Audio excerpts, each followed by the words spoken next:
So today we are going to answer a question that why the differentiation of e to the power x is equals to e to the power x.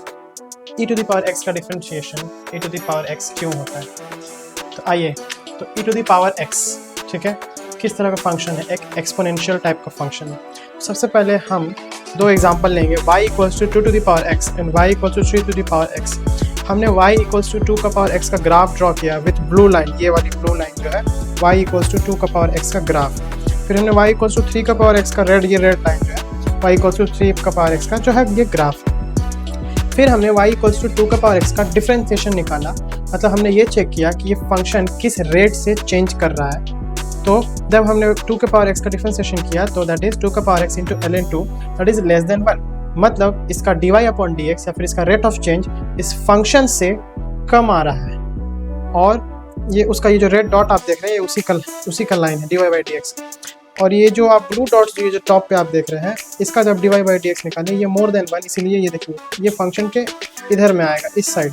तो ये function, ये जो rate of change है इस function से ज़्यादा है।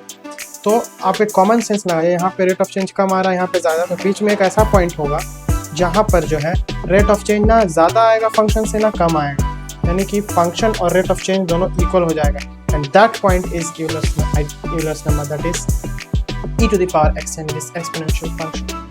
So यही है वो इक्विलिब्रियम पॉइंट जहाँ पे rate of change of the function is equal to the function that is e का पावर x। इसीलिए डिफरेंशिएशन ऑफ e का power x is equal to e का पावर x, क्योंकि rate of change of function बराबर ही है function के, तो भाई डिफरेंशिएट करके जो रेट ऑफ चेंज हम निकाल रहे हैं तो वो भी तो वही आएगा ना। और आगे प्रूफ देखते हैं अच्छे से, और हमने लिख रखा है।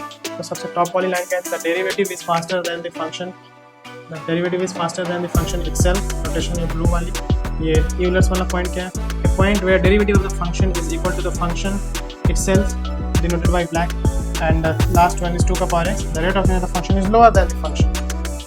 तो ये था हमारा ग्राफ, इसमें y equal to e to the power x का ग्राफ है, 2 का पावर x का ग्राफ है, 3 का पावर x का ग्राफ है, 2 का पावर x का डेरिवेटिव का ग्राफ है, 3 का पावर x का डेरिवेटिव का ग्राफ है, कि रेट ऑफ चेंज ऑफ जो फंक्शन है, ठीक है, तो वो ज़्यादा आ रहा है फंक्शन से,